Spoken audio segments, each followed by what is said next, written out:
Shalom, shalom, peace and blessings, family. Welcome back to the Born a Levi experience here on Gocc Media. I am your host, Deacon Gocc, and you are now tuned in for another Thursday evening edition of this broadcast. Y'all see the topic of discussion: when troubles start, will you be locked out? Coming up next. This is the Born of Levi experience on Gocc Media.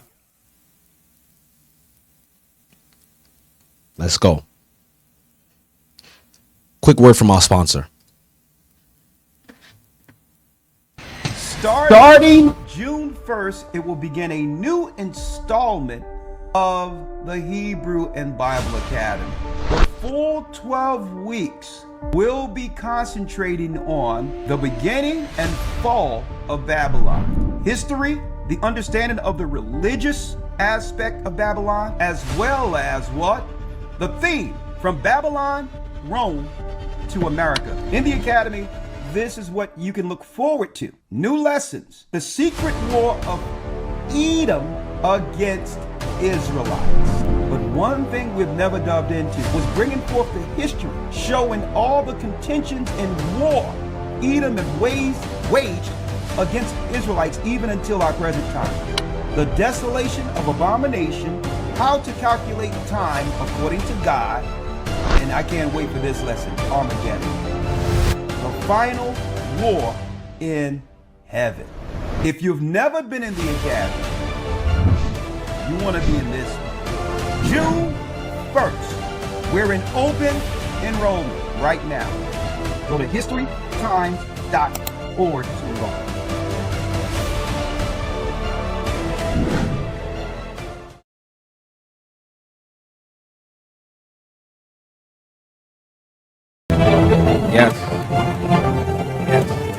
Yes, you guys heard it right. The Hebrew and Bible Academy, which already started June 1st, brothers and sisters. June 1st, the Hebrew and Bible Academy has already started. And the topic, or the theme, I should say, of this academy is Babylon, Rome to America. So you don't want to miss out, brothers and sisters. Just visit us at historytimes.org, or you could go to our main page, Gathering of Christ Church.org, and hit the enroll button here. Just take you through the steps. But like I said, we already started June 1st. We're going into week 3 this coming Sunday. Week 3 is this coming Sunday's academy. You don't want to miss out. And even if you feel like you missed it already, you didn't. Okay, because once you enroll, they'll send you the first 2 lessons that you've missed. So you'll be caught up by lesson 3, right? So you don't want to miss out. You see it here. This academy's theme is Babylon, Rome to America, right? This academy session has 12 brand new lessons, including, right? You don't want to miss this. The history of the Tower of Babel, right? The secret war of Edom against the Israelites, the desolation of abomination, how to calculate time according to the Bible, a nest above the stars, Satan's space program. Yes, you have to understand what's happening out there to understand how close we are in here, right? The final battle of Armageddon, and so much more, brothers and sisters. You don't want to miss out. Visit us at historytimes.org and enroll, brothers and sisters. Now let's get right into it. Y'all see the topic: when troubles start, will you be locked out? Will you allow the doors to close? And by the time you realize it's chaos and trouble everywhere, you're going to come running and knocking at the door. Will the door even open for you? We're going to have to find that out in today's discussion, right? But I want to start off first by, just expressing to everyone out there who's watching, everyone out there who's listening, right? Just to express that even though we've been speaking of the same things and it seems as if it's repetitive, it may seem as if we're beating a dead horse, right? And for some people, and I get it, some people may want to hear new things. But here's the thing, brothers and sisters. If there was something new to know, we would definitely show y'all because we would want to know ourselves. And a lot of people get what's called weary of well doing in every aspect of life. And I find it that especially in this truth, especially in this awakening, if you want to call it that, a lot of people end up getting weary in well doing and miss what's called the simplicity of Christ. It's simple. It's not rocket science. Some people feel like we must always have a deep breakdown for something or a deeper understanding to certain knowledge. Not saying that it's not possible to receive those things, but you can't try to be so deep to the point where you actually miss Christ. And that could happen. And believe it or not, brothers and sisters, I've seen it happen time and time and time again. If there was something that we needed to know, the Most High in Christ would show us. First, starting with the actual book, the King James Version Bible, written in there. If there was something else to be revealed, of course, the Most High would reveal it in due time. But and that's another thing too. Everybody must understand, no matter what type of knowledge of or understanding that you may run across or come across, or you may stumble upon, or somebody shows you, everything must be filtered through Christ. And if it cannot be filtered through Christ, you must sit back and ask yourself, where is this understanding coming from? Is it my own understanding? Is this some ancient, pagan, demonic, satanic understanding? Or this is something that I can look into the scriptures and verify it? That's what you need to do. And I'm going to tell you this. A lot of people, and I'm going to tell you this, what actually stumbles people and make people veer off of the path that Christ already set them on is two things. Lust, y'all listening? Is lust and pride. These are the two things. Lust, the lust of what you want to do, what you feel, what you want to hear, chasing these fantasies out here, and pride. You get prideful as far as thinking that there's more to know, or the hands that's feeding you, they don't know as much as what you thought they knew. It's pride. Instead of being humble and being patient, you want to bite the hand that feeds you, which is, disingenuous, ungrateful. But the scripture says that in the last days, people will become that. Right? Let me read this. Let me read this scripture with you guys real quick. And I want to drive this home because I don't want people, or any of you that's watching right now, I don't want anybody falling off of this narrow path. There's a reason why this path is narrow. Because the Most High is only looking to pick the best out of the best. So you must do your part every day to make sure you're staying on that straight and narrow. This is why we always say it's straight and narrow. This is only this one way that was set. And if you could stay that course until Christ's return, you can make it in. But if you try to broaden that path that was already set before you, you're only reaping damnation unto yourself. Here it is, Christ already put the path out, and you want to broaden the path. Scripture tells you broad is the way that leads to destruction. And the way people broaden the path is by trying to add unto the scripture, trying to mate the world's philosophy with Christ's philosophy. It will never work that way. I'm sorry. So in 2 Corinthians 11:1, I'm going to start from 1, and it says, "Would to God ye could bear with me a little in my folly."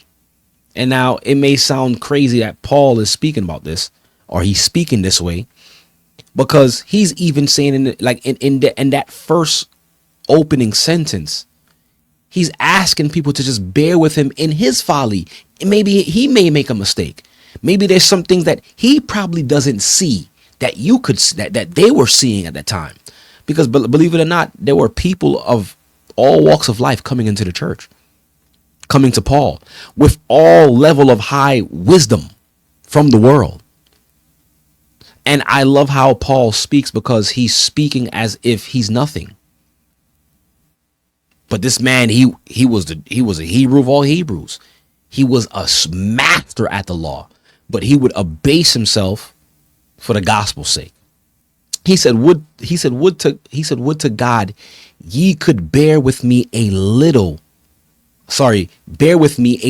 in my folly, and indeed bear with me, because I'm a man. I may not know everything, but there's one thing that he did know. That was Christ. Look, he's going to show you. He said, look, "For I am jealous over you with godly jealousy." He said, "For I have espoused you to one husband." Who's that husband? Christ. "I've given you," and he's talking to the church, like, "I've given you to one husband already. I already gave you to someone already." And he says, "That I may present you as a chaste virgin, to Christ." Verse 3. "But I fear," this is what he was fearing, "lest by any means, as the serpent beguiled Eve through his subtlety, so your minds should be corrupted from the" what? Listen to this. "From the simplicity that is in Christ."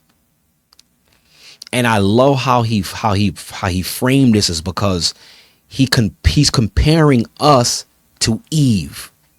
And what was Eve's problem? She seen something that enticed her through her eyes, lust. And she was easily beguiled to go another way, even though she was already espoused to one way, one man, Adam. So Paul is saying that he fears that the serpent could beguile us as well and corrupt our minds from the simplicity that is Christ, because it's not rocket science to understand Christ. You don't gotta go into a deep meditation to understand Christ. Whatever is there that's written, that's Christ. Understand that. But when you start to mate Christ with other Eastern philosophies and all of this madness of the world, this is where you're going to trip yourself up. And you've missed the simplicity of Christ. Now you're making that narrow path broader. You're doing that. And he says, verse 4, he says, "For if he that cometh preacheth another Yeshua, right, whom we have not preached, or if ye have received another spirit which ye have not received, or another gospel which ye have not accepted, ye might well bear with him." So now he's saying, if someone was to come and preach another gospel or another, show you another Christ, try to show you another way, he was like, well, yo, don't accept that. You have not been taught this Christ. You have not been taught this way of life. You're broadening the path that's already been laid out for you.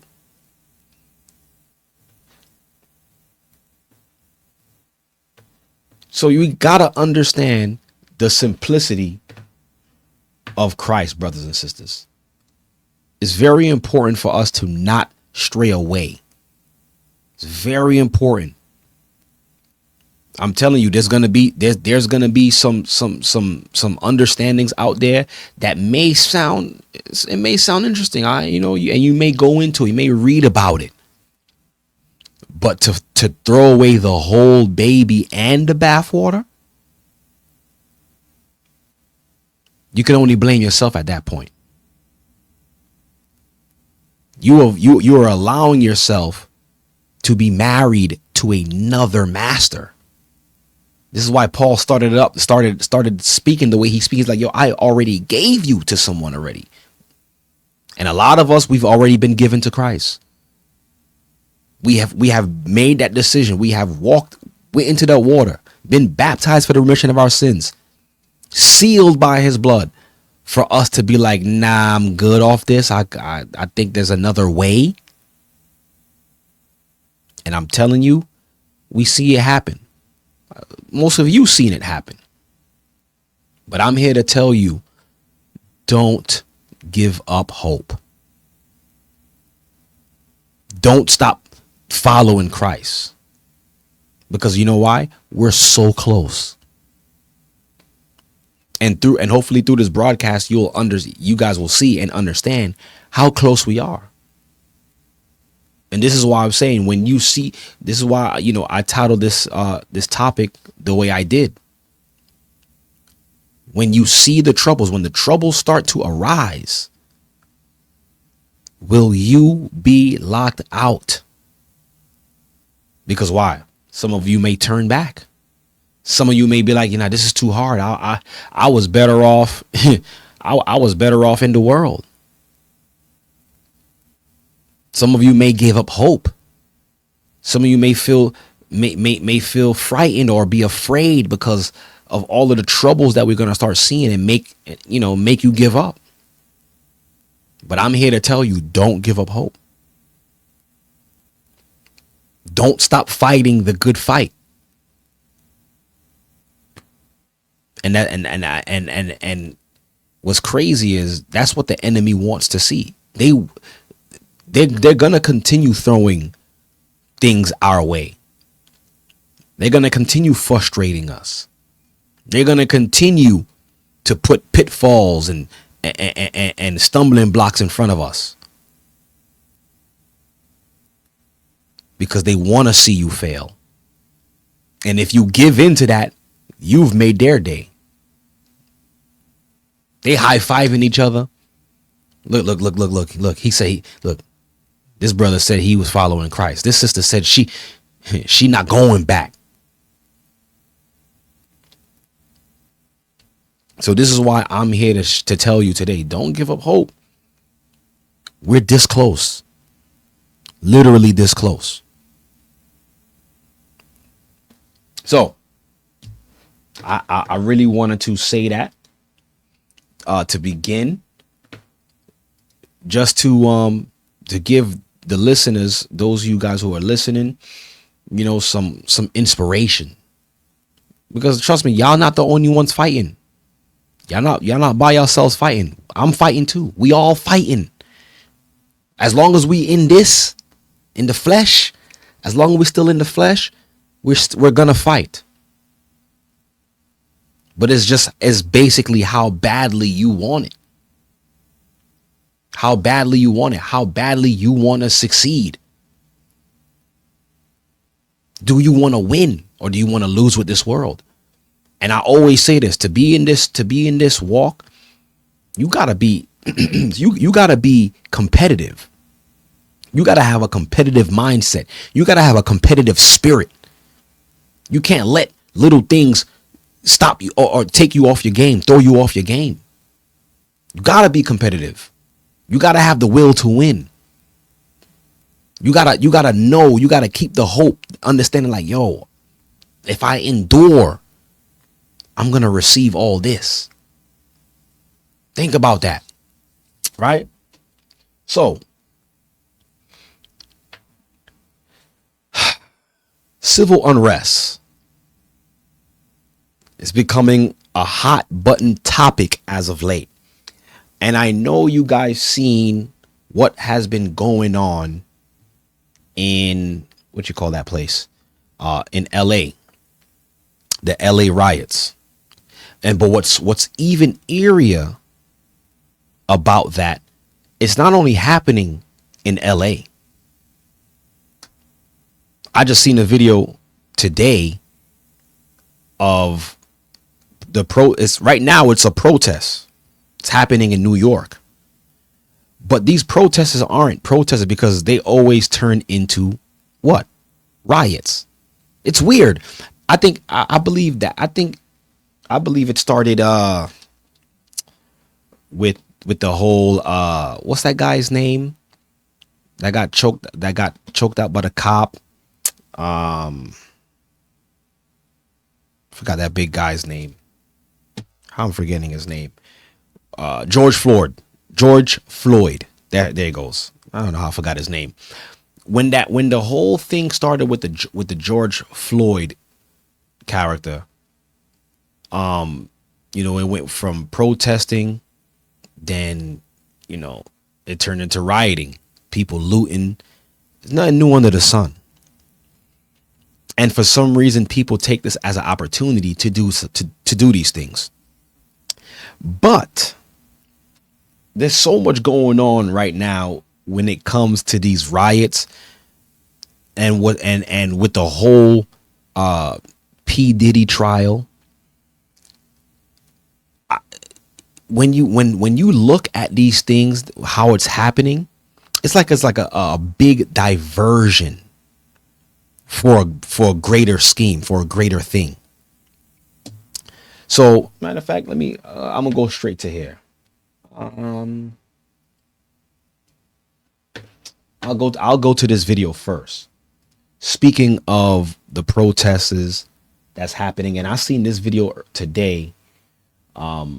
This one is titled "Los Angeles Has Fallen." This one they actually put this one out today. Well, today for me, but not for you, because I'm releasing this a day later, right?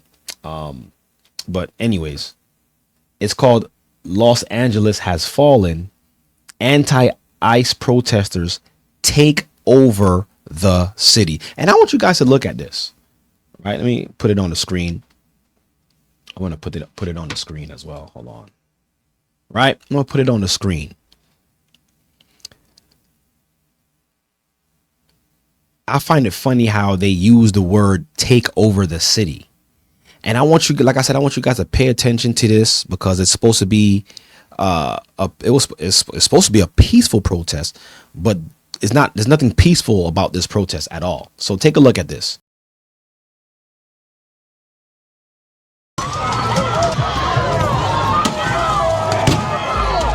This is our city, and this was Mexico.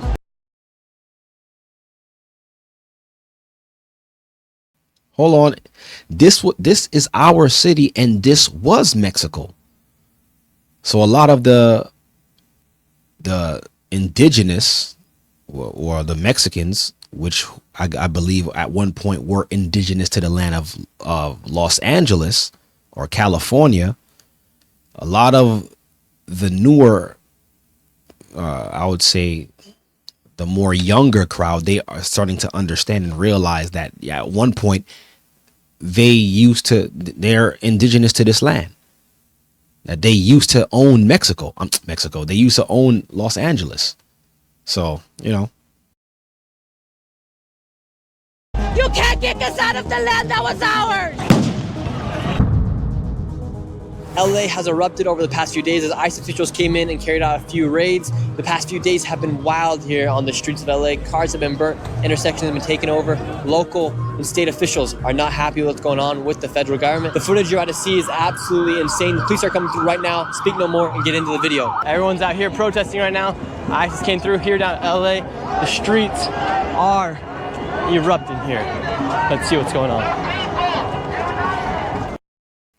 So it's a standoff between ICE agents and the police department, and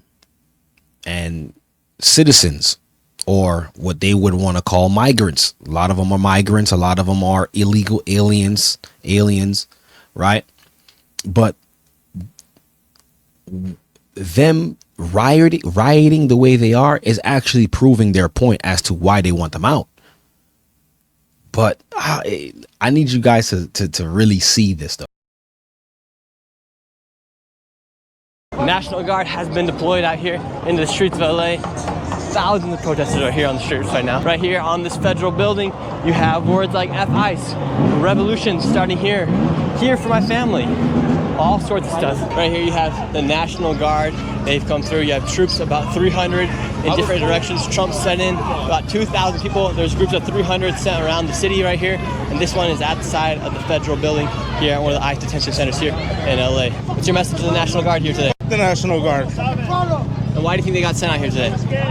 They got sent because we don't have a president that can lead. And what fears you most about Donald Trump and the ICE raids coming through here in Los I don't Angeles? fear that motherfucker. Have you seen our community? I don't feel that motherfucker. There's none of fear Donald Trump. Homeboy on a motherfucking real that piece of shit. What's the water for? Diffuse tear gas. If needed. So apparently these people are really upset, right? That because what these ICE agents are actually doing, it's kind of sad, you know what I'm saying? That they're just busting into people's jobs, into people's homes. I've even heard of stories where they're rushing graduations and carrying people off. Like people are just carrying on with their day, and they're being bum rushed by ICE agents. Like you have no clue that they're coming for you. Like, and it's like they're a faction of the government that don't need to respond or talk to anyone. It's weird. It's crazy. It's like they are a higher level of police. But let's continue. Yeah, if you throw a canister in one of these, it should diffuse it enough, or at least stop the chemical reaction.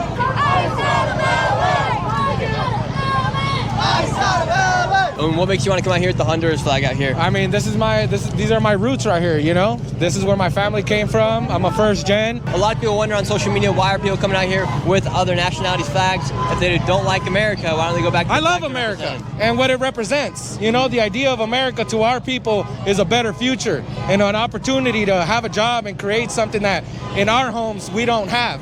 You know, so we love America. We want to be here. We want to contribute, you know, and I agree. The people that have committed crimes and, you know, like an actual crime of, you know, murder, something like that, I can agree with that. You know, I'm not going to be a hypocrite and say, no, keep everybody here. Yeah. But the people who are here, hardworking people. Right now, do you think it's right? Who wouldn't agree with that?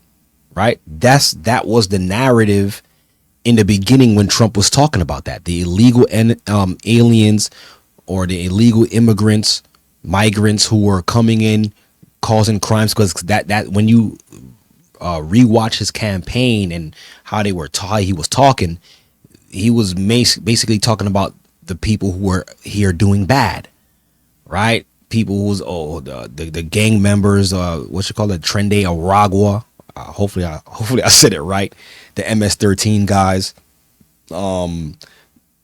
All of the Venezuelan gangs who was robbing and you know, killing people or insulting police officers here in New York City. You know, that was the focus of these the criminals. But look how it turned from criminals to what? Just being here illegally. It's funny, right? So they had to. So it's like when whatever the government is doing, it always seems like it's like a bait and switch type of thing. They'll tell you one thing, yeah, this for the benefit of everybody. But when they actually start doing it, hold on, you didn't say they were supposed to affect me. You said you said it was them. So why am I getting affected? But that's what they do. They'll use a boogeyman character, but then the aim would be everybody outside of that boogeyman. That's what they do. They do it all the time. And look, and we're gonna show you through this too, because as a matter of fact, let me play the rest of this video. I ain't gonna play too much of it, but let me play some of it. For them to go after the most dangerous people like they say they're doing? I mean, I don't see nobody here has attacked them. And they initiated all of this. We're peacefully protesting. They're the ones that come out with riot shields. They come out with billy clubs and all kinds of shit. I don't know who's the aggressor here, but it ain't us. You! I can't wait to know you! Take off your badge, big boy! Take off your badge! Coward! Get that shit in my fucking face! Okay. That guy's yelling at the ICE officials. So these people are really, really upset. Hold on, let me see. These people are really, really, really upset. Right? Like I could imagine. I could imagine how these people feel. Watching your family and friends being taken. Hold on. Was there something else? I'll play this right here.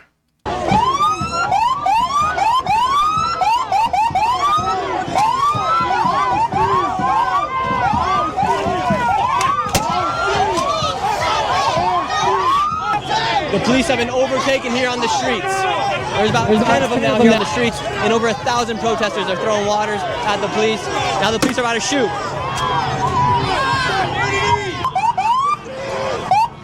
What's the deal? What's the deal? It's crazy out here, man. Now look. The police, I don't understand. The police are trying to leave, but people won't let them leave.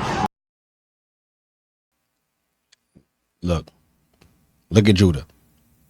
He just looking for a reason to just be outside and look crazy and act crazy. There's nothing about this guy right here that tells me that he wants to help the situation. Just look at him. But you see, this is what these type of events bring forth. Degenerates.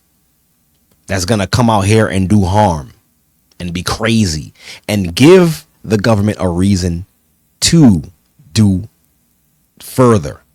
And we're going to talk about that further after this. The police. I know that everyone's saying F the police, but if the police are trying to leave, should they let them leave? Yeah. I understand that these people are upset.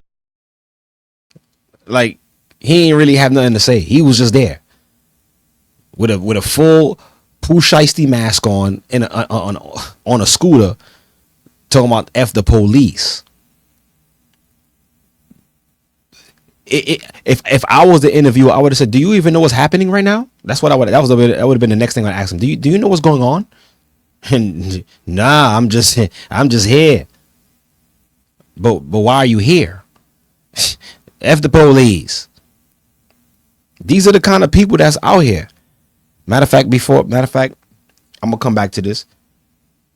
This is the reason why they need these type of things to happen. Because why? Look at this. Military, and this is NBC News. This is mainstream media. Hold on. I don't need the app. It says here, military deployment. Matter of fact, it says military deployment in LA puts Trump's authority to use troops at home in the spotlight. It says so far the military is protecting federal property and functions, but Trump potentially has the power to expand its role under the Insurrection Act. Matter of fact, and I want to also look up what is the Insurrection Act. And we're gonna do that live together. Right? But let's think about this, brothers and sisters. What is going on that's so bad that they need the military to be placed during a riot, because remember we had the George Floyd protests and riots. What was that sister name? Sandra Bland protests and riots. Trayvon Martin. We had that, right? Protests, and then riots ensued shortly after. You ain't never need the military before. But all of those things have drawn up to now to the point where we need military. But I don't think this is as crazy, but they're going to use this situation for what it is to be able to implement what they really want to implement. Remember, like I said, they'll use a boogeyman and be like, yeah, we're doing this because of this right here. And then once they get that out the way, they coming at everybody now. Like, yo, I thought y'all only wanted to go get them. Why are you getting us now? And even think about like this, from 9/11, the world has never been the same since 9/11. Certain laws went on the books that is never going to go away. Even through in 2020, through the whole COVID thing, there are certain things that went on the books that's never going away. So they'll use one event to implement certain laws and certain new restrictions that never go away. That's how it works, right? So let me see this. Let's look at it together. I'm gonna do the Insurrection Act. Let me put it on the screen, right? Let me put that on the screen for y'all as well. Come on. What's going on? All right. It's acting crazy. All right, here it goes. Let me make the screen bigger.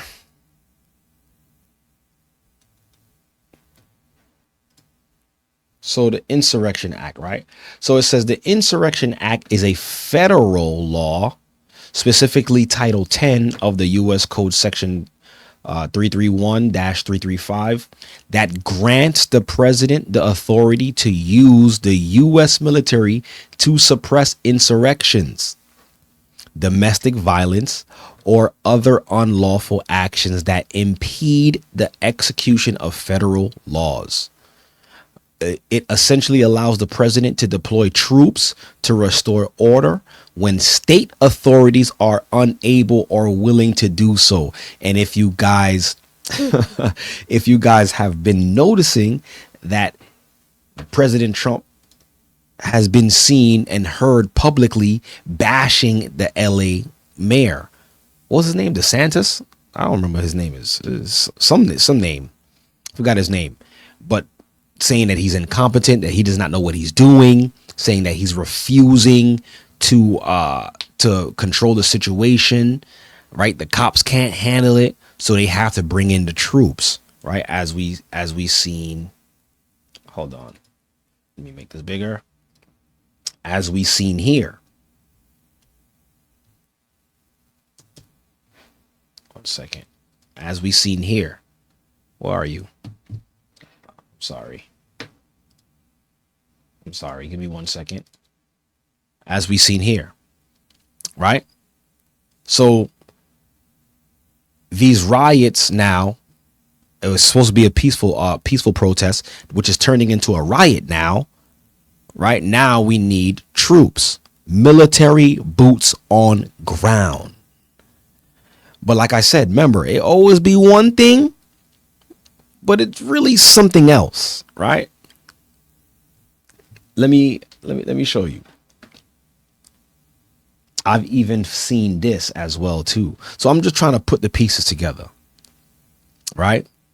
I've seen. Matter of fact, I should play that video too. I'm gonna try to play it. Let's see if I can find out. Play a little bit of it, where there was this brother who was, and shout out to the people who was sending me stuff. People sending me these clips, sending me a lot of this information to report on. But I've seen this thing where the act of having military operating in your country, your own military, your standing military, or what they call it, it's called a military parade. When countries do that, it's like a show of power, basically showing off power. Even though your nation could be weak, you don't want to show the other nations that you are weak. So you do what's called a army parade, right? Could this be a form of America's army parade to the other nations? Because guess what? While the Diddy trial is going on and the whole spout between Elon Musk and Donald Trump, I hope you guys heard about that as well too. Matter of fact, let me pull that up as well. Maybe they didn't hear about it, but I'm pretty sure you guys did, right? Elon and Trump, right?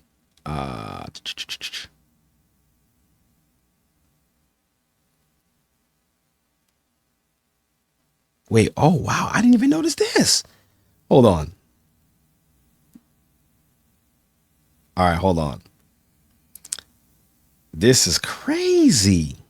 I didn't even know about this until just now. All right. So basically, what was happening between Elon Musk and Donald Trump was that, they had a big public disagreement, right? And remember, I showed videos on this channel where he was in the Oval Office, never seen that before in my life.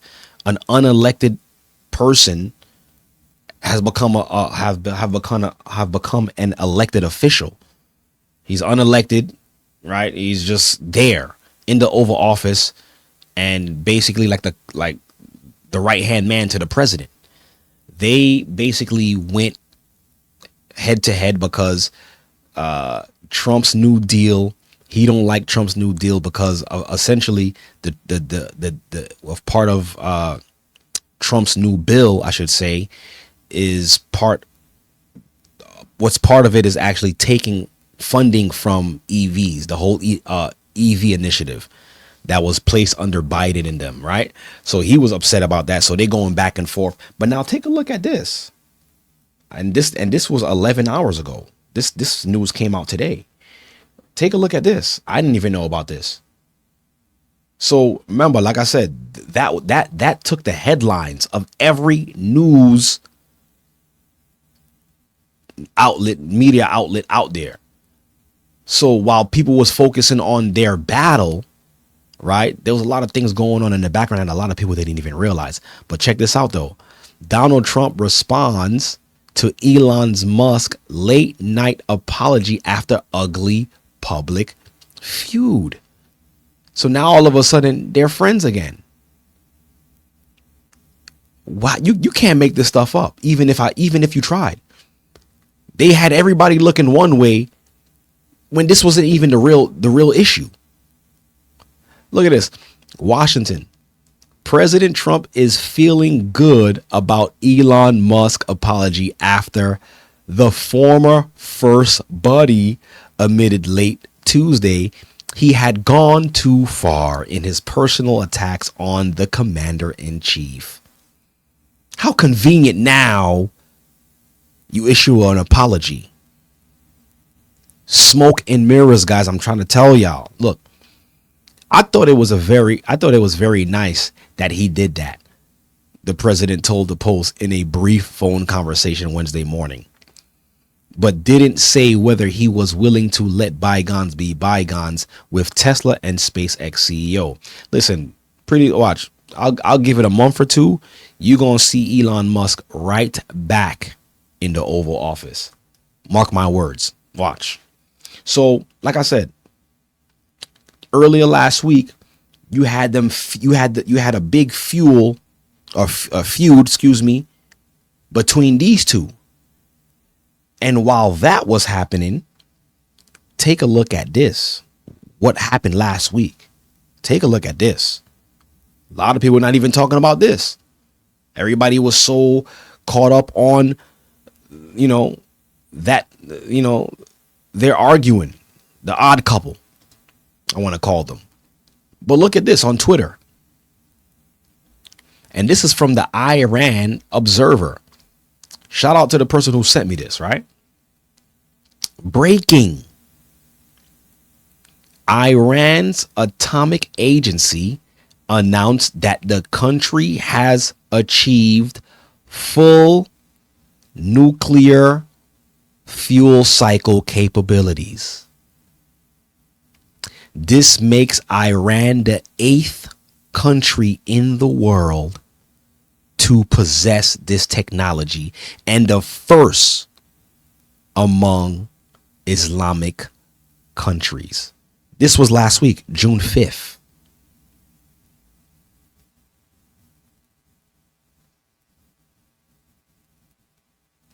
This was last week. And who was arguing last week? What made the headlines last week?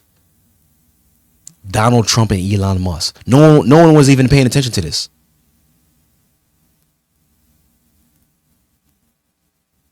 They tell you one thing, but it's really something else. So now,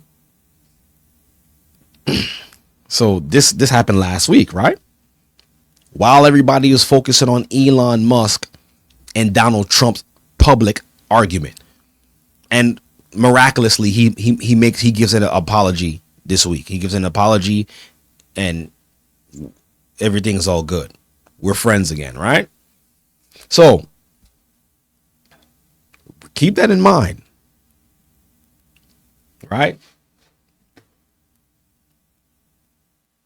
Matter of fact, no. I gotta show y'all this. This is gonna connect right here. So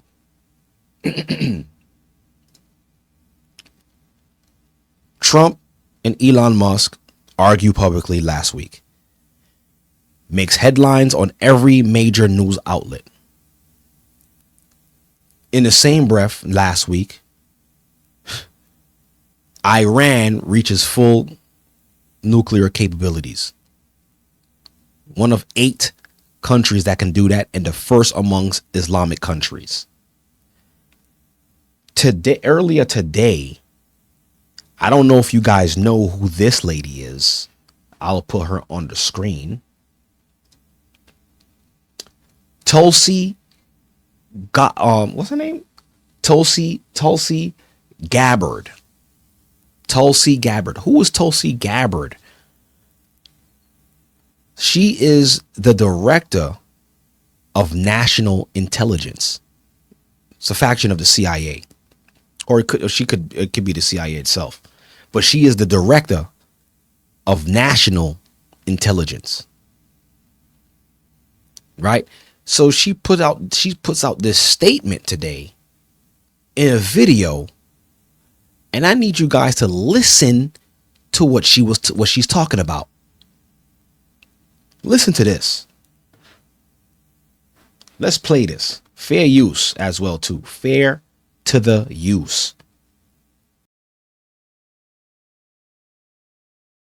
I recently visited Hiroshima in Japan and stood at the epicenter of a city that remains scarred by the unimaginable horror caused by a single nuclear bomb dropped in 1945, 80 years ago. What's she talking about? Y'all remember Hiroshima and Nagasaki? The towns that got bombed or got a nuclear device dropped on them? Who dropped it on them? Wasn't it the United States of America? I may forget.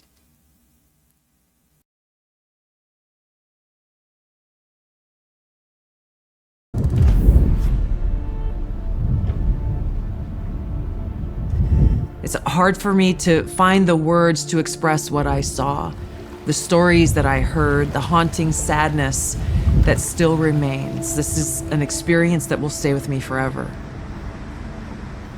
This attack obliterated the city, killed over 300,000 people, many dying instantly while others died from severe burns, injuries, radiation sickness, and cancer that set in the following months and years.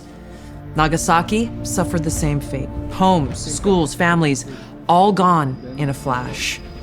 The survivors, the hibakusha, They carried the pain of extreme burns, radiation sickness, and loss for decades.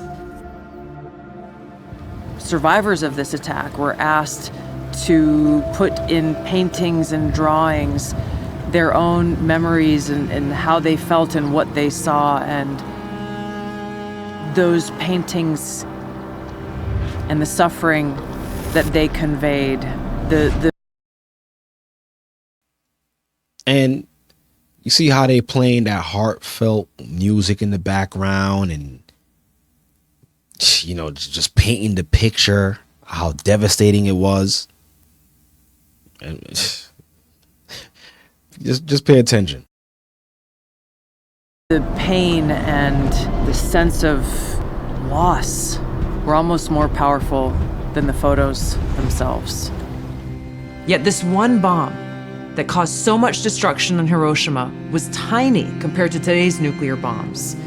The bomb that was dropped on Hiroshima had a yield of just 15 kilotons of TNT, whereas today's nuclear warheads range in size from 100 kilotons to over 1 megaton. A single nuclear weapon today could kill millions in just minutes. Just one of these nuclear bombs would vaporize everything at its core: people, buildings, life itself.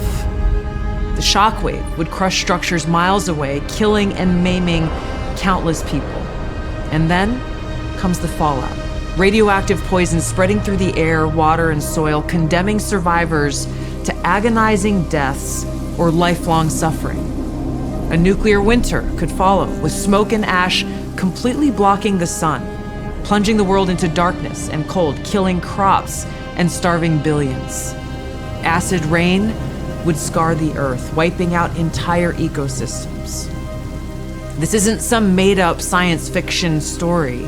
This is the reality of what's at stake, what we are facing now. Because as we stand here today, closer to the brink of nuclear annihilation than ever before, political elite and warmongers. Closer, she said. Closer to being annihilated. Hold on, let me play that back just a little bit.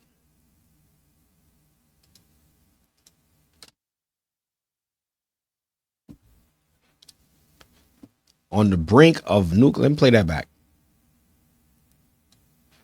Let me play that back one more time. Let her say it. Of what's at stake, what we are facing now. Because as we stand here today, closer to the brink of nuclear annihilation than ever before, political elite and warmongers are closer to the brink of nuclear annihilation than ever before. Than ever before.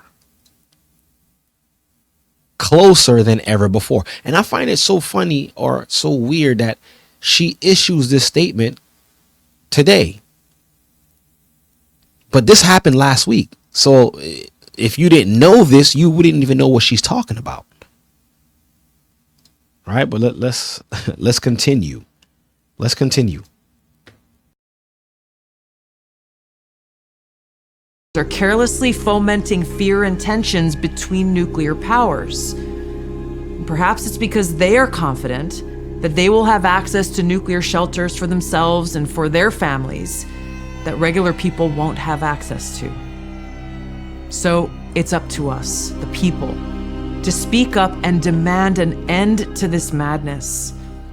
We must reject this path to nuclear war and work toward a world where no one has to live in fear of a nuclear holocaust.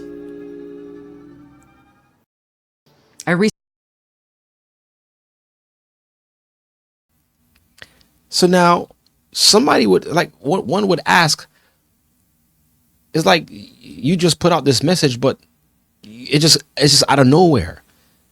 Is this a call to action? Like I don't, because I don't get why she issued this statement.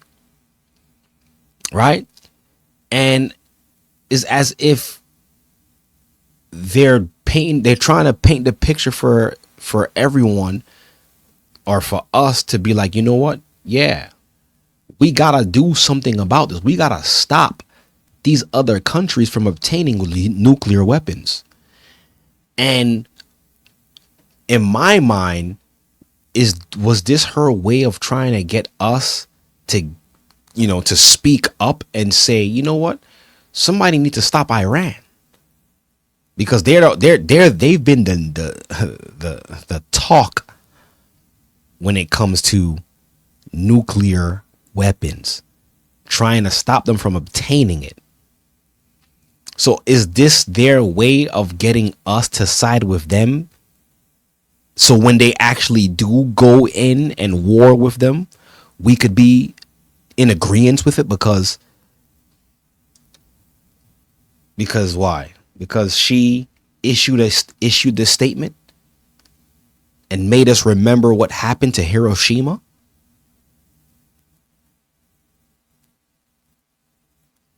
It's just ironic and very right on time for this message. Right on time for this message, right after they have already acquired it. But they got the whole world, right? They got the whole world focusing on this right now. Hold on. They got the whole world focusing on this. Let's take a look at this. Huh? Let's take a look at this. They got the world focusing on this right now. California rioters just ransacked the Apple Store. What's this about?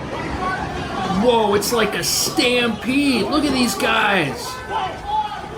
This is crazy.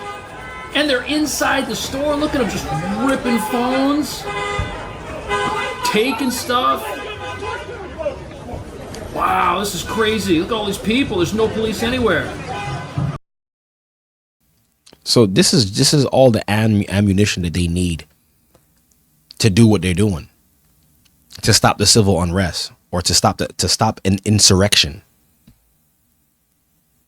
This is the play, because believe it or not, this is not really a play that really needs the military to step in. But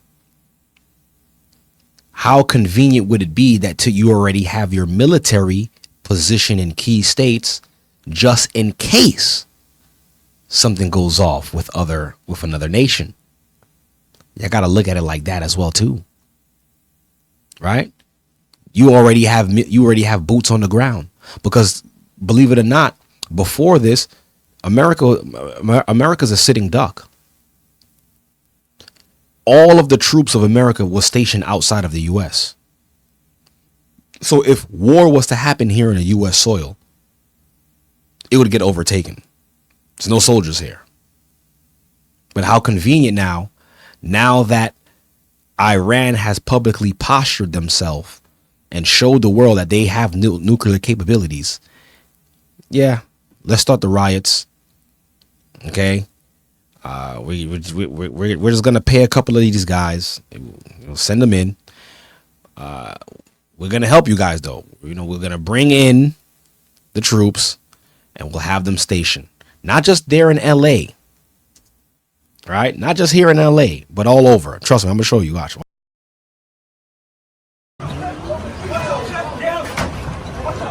They're just ransacking this place, clearing it out. Oh, you hear the police? Are they gonna run? They're leaving. Everyone's got something in their hands. Oh, there they go. One police car showing up. That's all it took.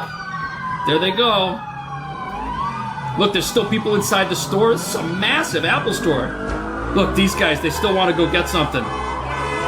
Oh my goodness, what mayhem. There's graffiti all over the place. Windows are broken. This is crazy. Oh, look, are they trying to get out through the window? Are they trapped inside? They might be. People are blowing stuff up. This is crazy. But sadly, the Apple Store isn't the only business that got ransacked and now has to close. Look at this. Here these guys are. You can see them running out of the back door of the Apple Store as the police show up. And now look where they go. CVS. This is awful. Look at everyone's wearing a mask. Everyone's covered up. Can't tell who anybody is. Nobody's going to get arrested. The local police aren't going to be able to do anything about this. They could show up. Oh, I think that was something from a protester. We'll see. That was crazy. Now they're running. What's going to happen? What's going to happen? They're all bolting separate directions.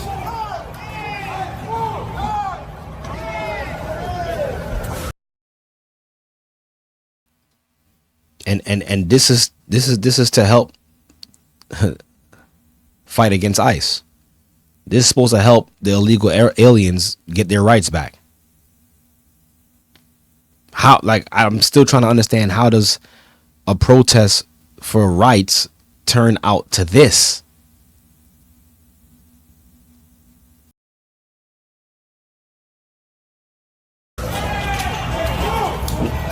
They're coming out with backpacks full of stuff. Look, this guy's got so much merch right here, he can't even get out the store. That's crazy. But as the protesters are moving from CVS to another store that they're just going to totally clear out, the people that looted the Apple store, they're figuring out the phones they took don't even work. Look, they're all locked. None of this stuff works. They wasted their time stealing these things. And these are brand new devices. Look at them. Look at the cops. They're just laughing about it because these protesters are so stupid. Here they are at the Adidas store. Look at that. They're breaking through the front door. And here they go. Look at them rushing in. That's crazy. You hear the police, but nobody cares. They don't even care. They just took out the Apple store. Wow. Look, that guy's got a Mexican flag in his hand. Look, here they come with all the stuff. They are cleaning this place out. Police are on the way. Look, you see the sirens right there? No one cares. Look at this person. He's getting in a car. His plate is right there, and he just got in that car with a whole bunch of merch. Hopefully somebody sees that.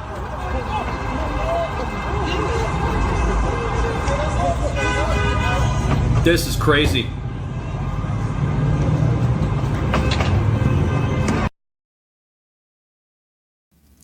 This is for equal rights. They doing this because they don't want the Mexicans to be deported. This is why this is happening. They don't want nobody to be deported. So you know what? We gotta steal.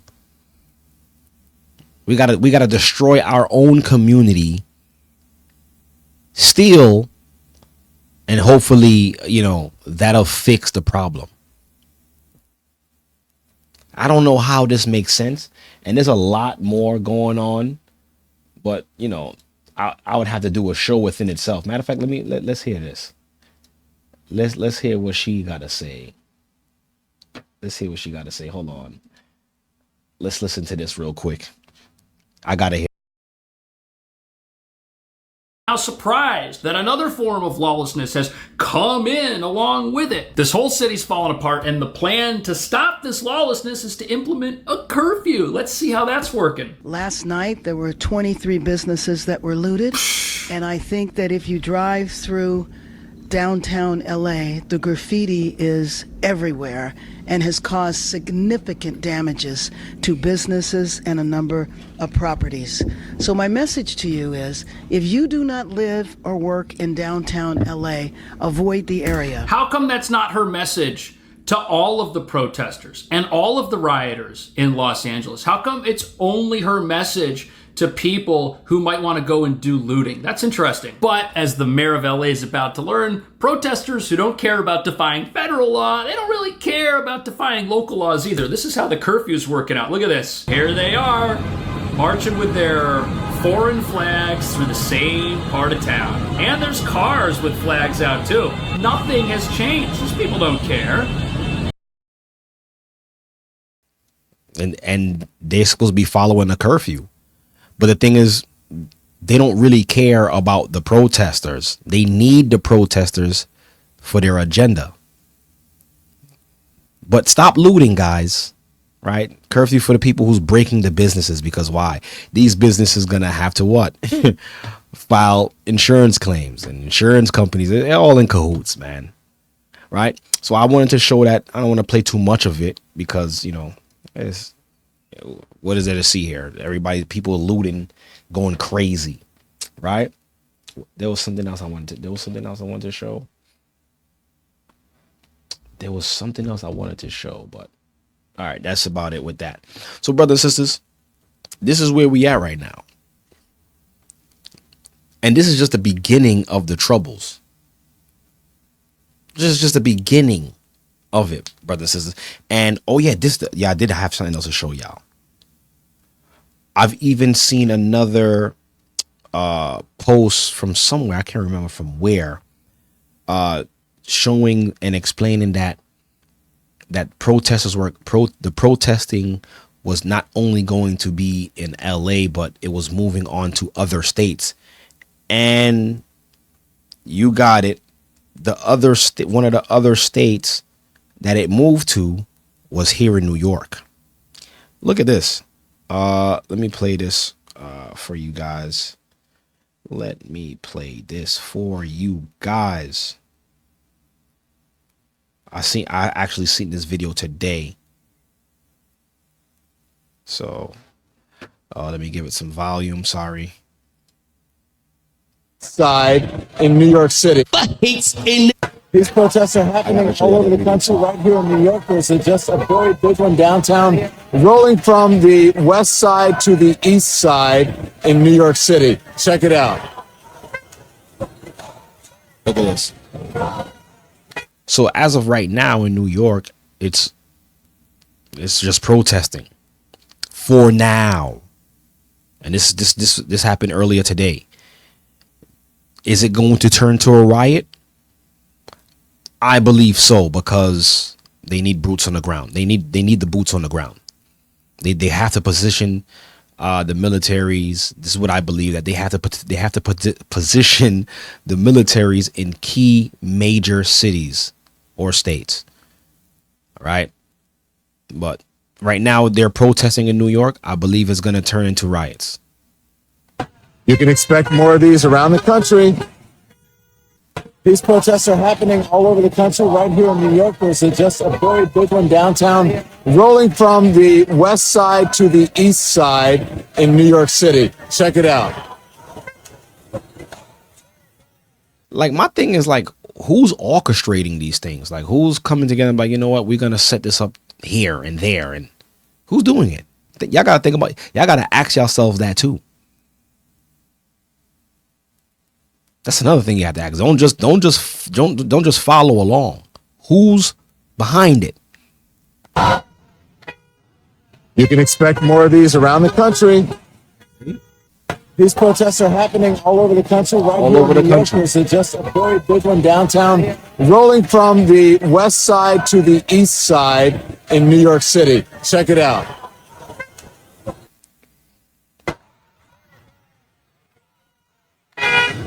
You can expect more of these around the country. You hear what he said? You could expect more of these around the country. Do you know something that we don't know? Don Lemon? What's his name? Don Lemon? Or whatever his name is. Do you know something that we don't know? And I do believe there's going to be more of these around the city, because it's a bait and switch. And they have to set up what they need to set up. Right? Give me 1 second. Let me go here. Now we're gonna do some reading a little bit. I'm gonna go to second address, and I want to pull this up because we at that time. And when I say that this place is done, right? I'm saying it in a sense of, I'm saying that this place, Babylon, is done as far as, don't put your hopes in this place. Like, there's nothing to really like look forward to here in this place. The best you can do is to do things to help your family, your friends, to protect your family and protect your friends, feed your family, right? Feed your friends. But as far as looking at this place as home or retirement and all of this frivolous things that they sell us as a dream when we enter the workforce, it's done. Am I saying that? Am I saying what I'm saying as far as that it's done for everyone not to do anything? Nah. You still work. You still do what you have to do. Still go to school. Still do the things that you need to do as far as necessity to sustain or to build moving forward. But it's done as far as putting your hope in this place. Because it would not be wise for me to tell anyone, don't do anything. Sit still and just wait for the walls to fall down on you. It wouldn't be wise for anyone to operate in that type of spirit when there's things that still need to be done. You could work towards the safety of your family right now, putting things in place right now. But you can't do that just sitting still. You can't do that just by watching the news and hoping and praying for everything to just collapse. It doesn't make any sense. You still have to actively work and do something. Understand that this is happening all around you, but your plan is for you and your family. Right? So I'm going here. I'm in the book of 2nd Esdras, chapter 15, verse 1. And I want to read some of these prophecies. And we got to understand that these are prophecies, meaning a future word. Okay? And I'm going to break it down. So it says 2nd Esdras 15:1. It says, behold, speak thou in the ears of my people the words of prophecy. And that my people there is not just talking to Israel. It's talking to those who have accepted Christ, to the Jew first and also to the Gentile. It says, behold, speak thou in the ears of my people the words of prophecy, something that will come to pass. Oh yeah, it will come to pass. Okay. Which I will put in thy mouth, saith the Lord. It reads, and cause them to be written in paper, for they are faithful and true. Meaning these words that I'm about to tell you, Esdras, write them down, because what I'm telling you is a true thing and it's going to happen. Fear not the imaginations against thee. Let not the incredulity of them trouble thee that speak against thee. For all the unfaithful, see that word right there? All the unfaithful. And this is why I was talking earlier when I was talking about that narrow path. Right? Walking that narrow path, staying on the path, staying on who you was given to, which was Christ, staying on him, on that rock, on the path. But if you unfaithful during that time and you waver or you look for another savior, verse 4 says, for all the unfaithful shall die in their unfaithfulness. It says, behold, saith the Lord, I will bring plagues upon the world, the sword, famine, death and destruction. Why? For wickedness have exceedingly polluted the whole earth, and their hateful works are fulfilled. So at this point in time, the Most High has had enough. So what we're seeing is the beginning of the climax of what he's saying here. Most High is just going to give the world up to destruction. because there's only so much that you can do before his sight before you be like, you know what? It's enough. And it's what he's saying here. Verse 7, therefore saith the Lord, I will hold my tongue no more as touching their wickedness. Right? It says, for they profanely commit, neither will I suffer them in those things in which they wickedly exercise themselves. Behold, the innocent and righteous blood crieth out unto me, and the souls of the just complain continually. That's us. We so sick of this place. We tired. We just want to serve our God. We just want to do what's right. But it seems as if everything is stacked against us. And the Most High hears that. But he's patiently holding our prayers, hearing our cries until that time. Everybody is doing it. Look, he said, I will hold my tongue no more as touching their wickedness, which they profanely commit. Look at that. Any opportunity, people just take it as any protest or whatever the case is. They'll take any opportunity to go and loot, fulfill their lust, to steal, to rob, to pillage. You don't think the Most High is seeing all of that? The Most High see all of that. Right? Look, verse 9. He says, and therefore saith the Lord, I will surely avenge them and receive unto me all the innocent blood from among them. You don't think the Most High see how the so-called powers that be strategically make these events happen to destroy us? Most High sees it all. Nothing gets past him. He says, behold, what? My people is led as a flock to the slaughter. Because we don't even know how we're led as a flock to the slaughter. We thinking about the next game coming on, the finals. We're thinking about the next movie. We allow them to pump us with this false reality of called TV and entertainment. While they feeding us all this entertainment and giving us all of this crap, we're walking right into the slaughterhouse, and they're preparing slaughter for our people. But just make sure I got the game. I want to watch the game. I want to be able to watch my TV shows.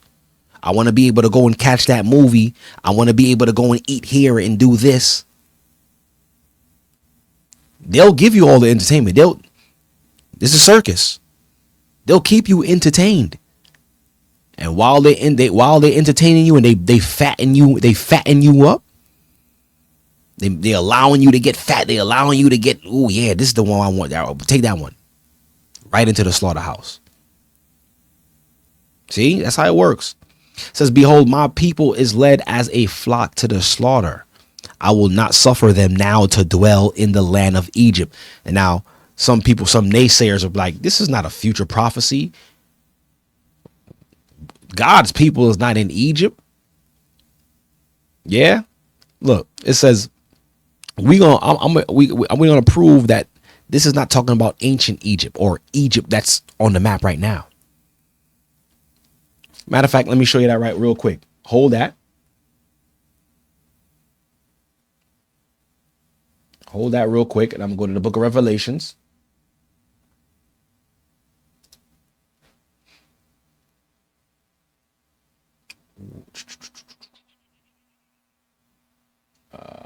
One second.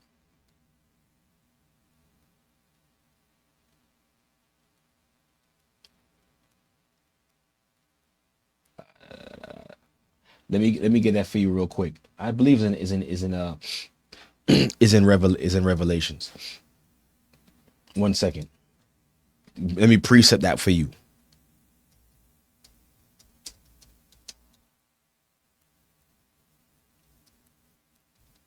Let me precept that for you. Right? Here it goes, right here. I was off. Revelations 11. Come on, go here. Right here. Revelations 11 and 8. This is how we know that this place called Babylon that we live in, the daughter of Babylon, is spiritually named Sodom and Egypt. It says Revelations 18 and 11. It says, Revelations 11 and 8. Excuse me. And their dead bodies shall lie in the street of that great city, which spiritually is called Sodom and what? Egypt, where also our Lord was crucified. So spiritually, symbolically, this place, the daughter of Babylon, is considered Egypt. So now when we go back to second Esdras, this is how you use precept upon precept. So let's go to let's go back to second Esdras. One second. Let's go back to second Esdras 15.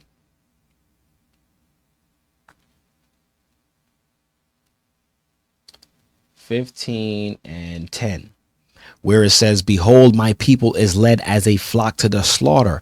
I will not suffer them now to dwell in the land of Egypt. So that's one scripture. Look, verse 11, but I will bring them with a mighty hand and stretched out arm and smite Egypt with plagues as before, and will destroy all the land thereof. Egypt shall mourn, and the foundation of it shall be smitten with plagues and punishment that the Most High shall bring upon it. So we understand that the Most High is not talking about where physical Egypt is, but spiritual Egypt and Sodom, this place, right? And he says here, because we understand that's true, because we're reading a future prophecy. Okay, let me continue. They that till the ground shall mourn, for their seed shall fail through the blasting and hail, and with a fearful constellation. And we just seen that video of that warning of the nuclear plague or bomb that Iran just obtained. It says, woe to the world and them that dwell therein. Right? For what? For the sword and their destruction draweth nigh. And one people shall stand up and fight against another, and swords in their hands. So these riots that we're seeing and these so-called peaceful protests, these are mini glimpses of what's actually to come. And that's why when I said in the beginning of the broadcast that, we're really close. We're this close. Make no sense to turn back now. So you got to keep in mind. It says, and there shall be sedition amongst men. You know what sedition means? Huh? Betrayals amongst men. They'll be plotting against each other and invading one another. And they shall not regard their kings nor princes. That's what these riots are showing. Every other sentence was what? F Donald Trump. I hate this place. We don't care about this. F the police. And they shall not regard their kings nor princes, their government officials, your politicians. Okay, they are the princes. And the course of their actions shall stand in their power. And this is coming right here too, verse 17. A man shall desire to go into a city and shall not be able. They just spoke about the curfews. They're trying to lock this whole thing down. It's coming. For because of their pride, the cities shall be troubled. And we seen it just now with what's happening in LA right now. What's the pride? We indigenous to this land. This is our land. How dare they come here and tell us what to do with our land? For because of their pride, the cities shall be troubled. We can't. This is what we're seeing here. The houses shall be destroyed, and men shall be afraid. A man shall have no pity upon his neighbor, but shall destroy their houses with the sword and spoil their goods because of the lack of bread and the great tribulation. So I'm telling you, this is what's happening. It's being stirred up. Look, behold, saith the Most High, I will call together all the what? Kings of the earth to reverence me, which are from the rising of the sun, from the south, from the east, and Lebanus, to turn themselves one against another and repay the things that they have done to them. And that them is us. So that World War III culminating, happening that we see here. Iran is building nuclear weapons. This lady just made a PSA to remind us of what happens with nuclear war and all of that. They're coming together to war. Like as they do yet this day unto my chosen, so will I do also, and recompense in their bosom. Thus saith the Most High. My right hand, now this is what I need you guys to hear right here. My right hand shall not spare the sinners. Listen clearly to that. My right hand shall not spare the sinners, and my sword shall not cease over them that shed innocent blood on the earth. So the Most High is not slack on his judgment. So if you out there sinning, you out there looting, you out there robbing, you out there causing mischief, Most High's right hand will not spare you. You think you have enough time. You think you could just go back in the world and come back real quick. It don't work like that. Once your mind has been open to what the Most High wants you to do, you now have an obligation to fulfill that. And if you don't, you fall in the same line as a sinner. All right, let me drop that real quick, and I'm gonna just read this last one. And I have to read this because this is why I titled this and asked the question, will you be locked out? Because we see what's happening in the world. We see what's happening in our very cities. They're looking to position these cities with military. They want the people to riot. Some could say they're actually orchestrating these riots to implement these curfews. Have everybody lock step in order. Keep you controlled, keep you still for their greater purpose. And this is why I want to read this, because listen, a lot of you guys who's watching this right now, or if you may have fallen upon this, you stumbled upon this, ain't gonna be too long till I ain't gonna be on here, to give you this word. The elders ain't gonna be on to give you this word. Excuse me. What are you gonna do then? When you can no longer click on YouTube and get a word and hear a sermon, hear a lesson, get insight, get guided, because you're on the outside. So let this parable sink in. This parable is here for a reason. Christ put this here for a reason. It says here, Matthew 25:1. Then shall the kingdom of heaven be likened unto 10 virgins, right? Which took their lamps and went forth to meet the bridegroom. And 5 of them were wise, and 5 were foolish.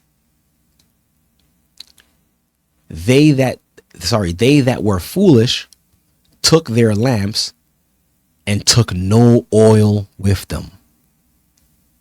They weren't prepared. They had the word.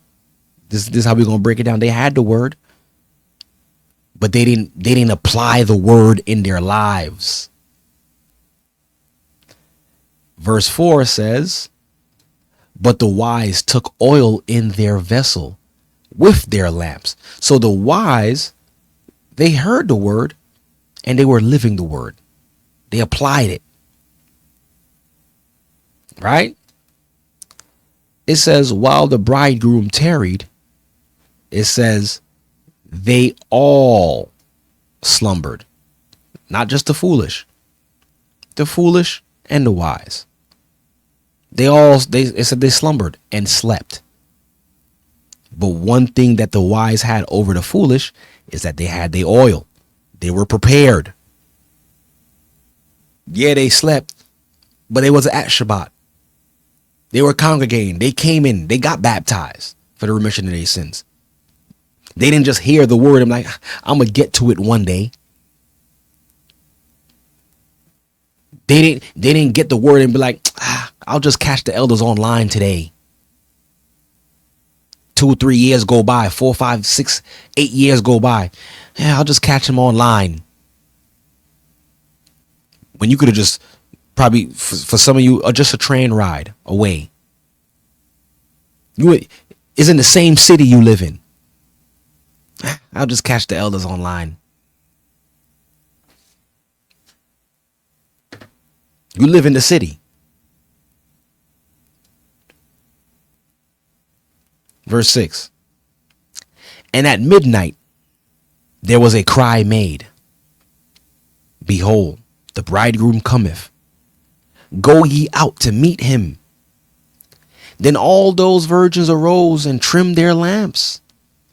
And the foolish said to the wise, give us of your oil, for our lamps are gone out. We didn't factor this part of life in. We didn't know he was coming right now.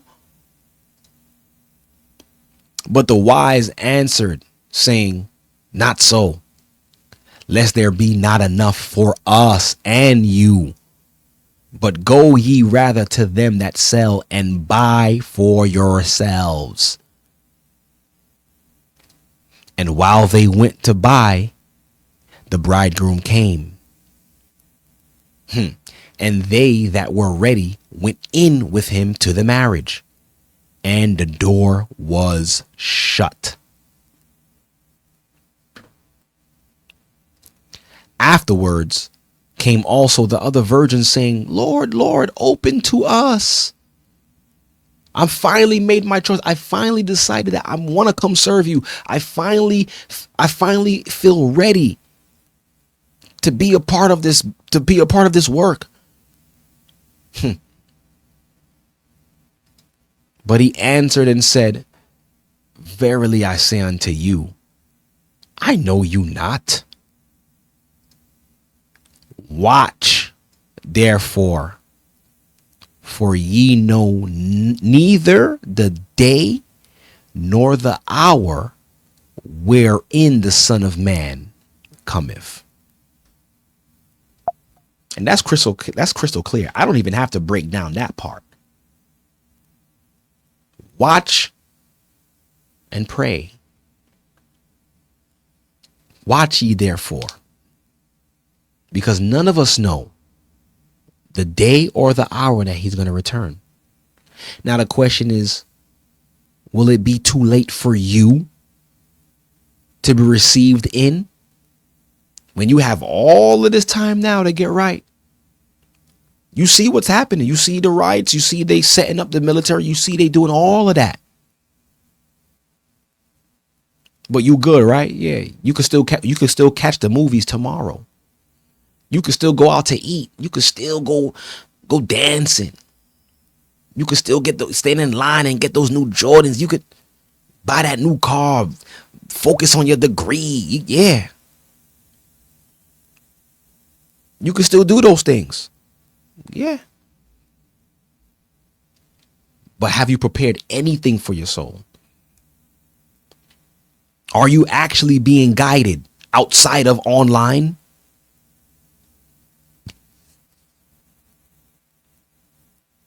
And that's the question that I want to leave you with.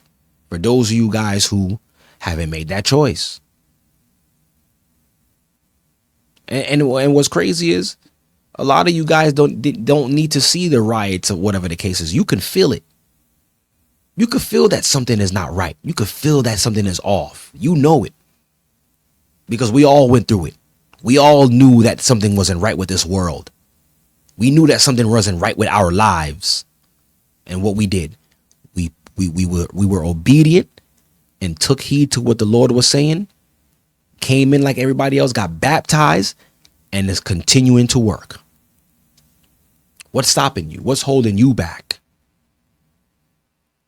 What in this world is stopping you? Huh? Hold on. Let me read this.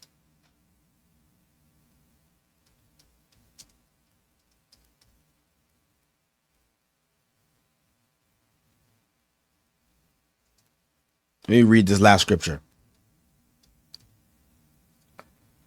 Let me read this last scripture for you.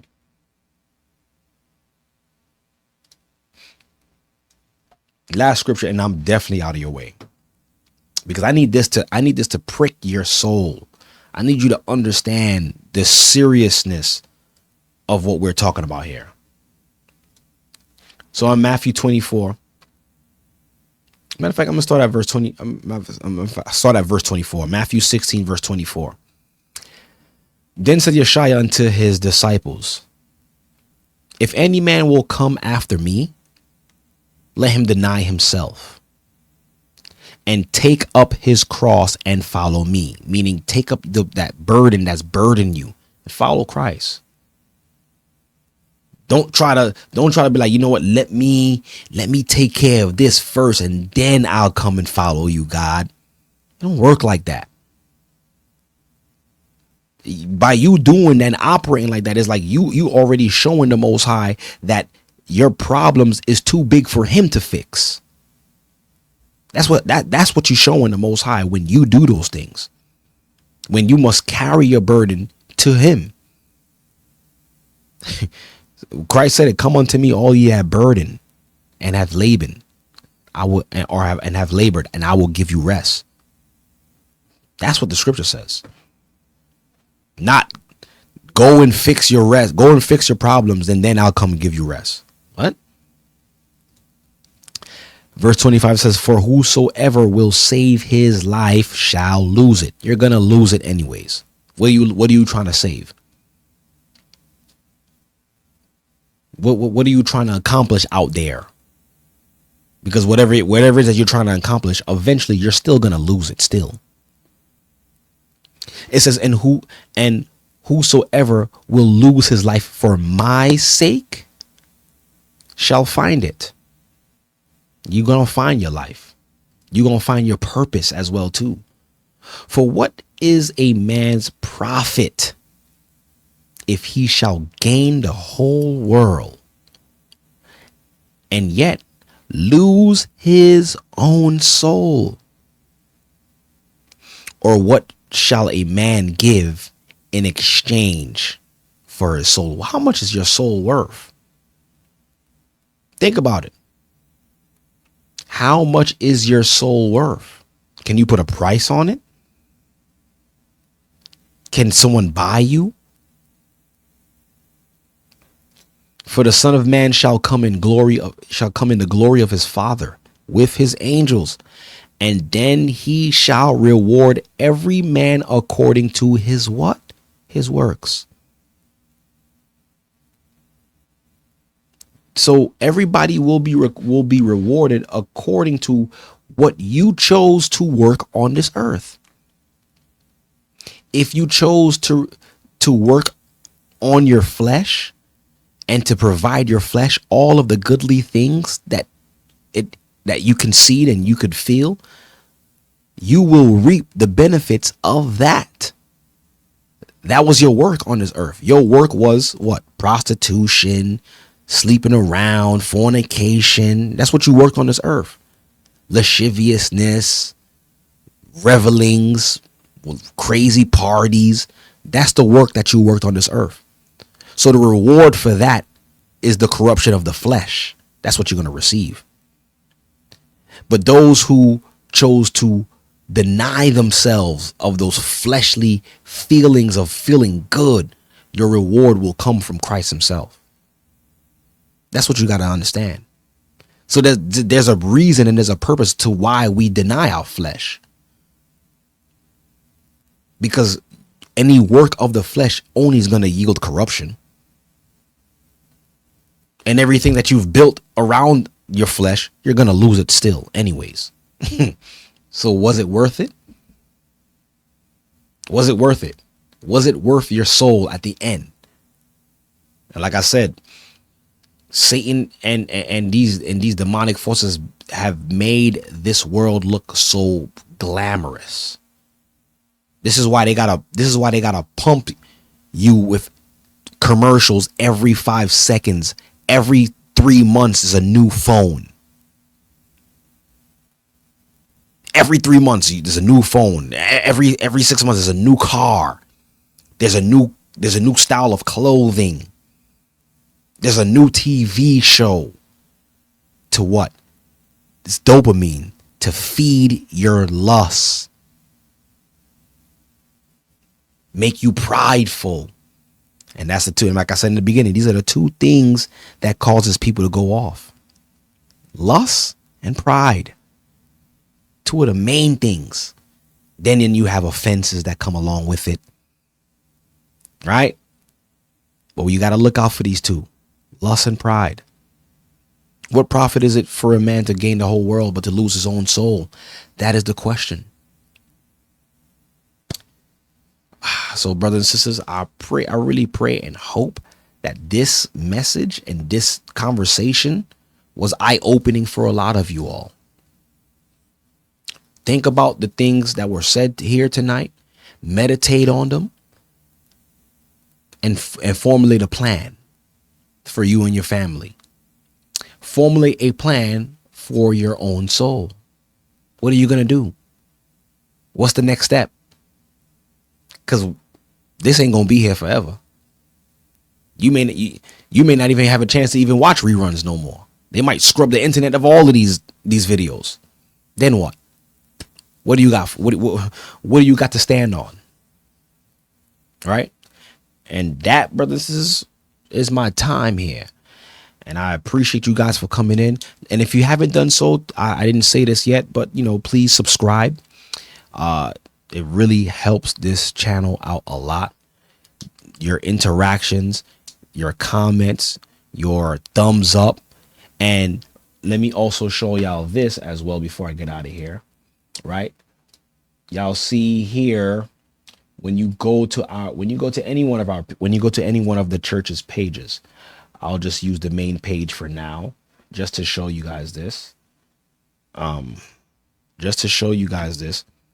You see this, and we always say this, but I guess I'll just show it here since we're at the end of the broadcast.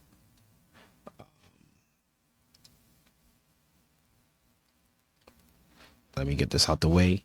You see this bell right here?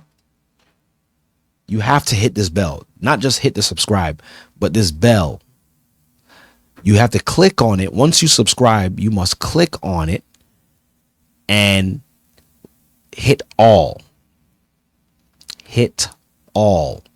And once you do that, this tells YouTube to notify you when we're on live.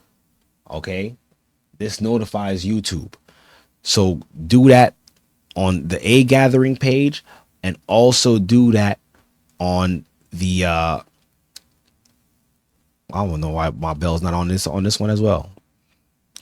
Right? On the GOCC media page. Right? So all the interactions with the channel or with YouTube counts, okay? Because we're dealing with robotics, we're dealing with AI, and all you're doing is when you interact with the software that way, when you hit the thumbs up, when you hit the bell, when you send messages as well too, this tells the machine that's learning your preferences what to suggest you, and not only what to suggest you. Once it sees that you interact with it, and a lot of people's interacting with it, it's gonna refer our videos to other people. And this is how you can help spread this gospel through the four corners. That's how it works, right? So I just wanted to say that real quick and share it with you all, just in case you guys are not tech savvy. But you know, each one teach one, right? So that's my time. This was the Born of Levi experience here on GOCC Media. Once again, I'm your host, Deacon Hazak. I'm your host, your brother, your servant, all of that.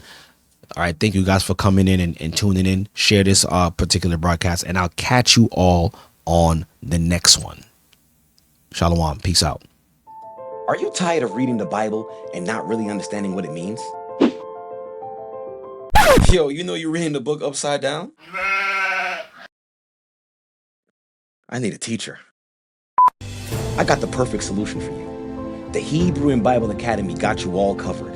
There, you'll learn the original Hebrew language with Elder Lawyer, groundbreaking news from around the world with Elder Shapat, and all new up-to-date lessons, including ancient history with Elder Akar. Visit us at historytimes.org and enroll there. The Hebrew and Bible Academy. You're invited.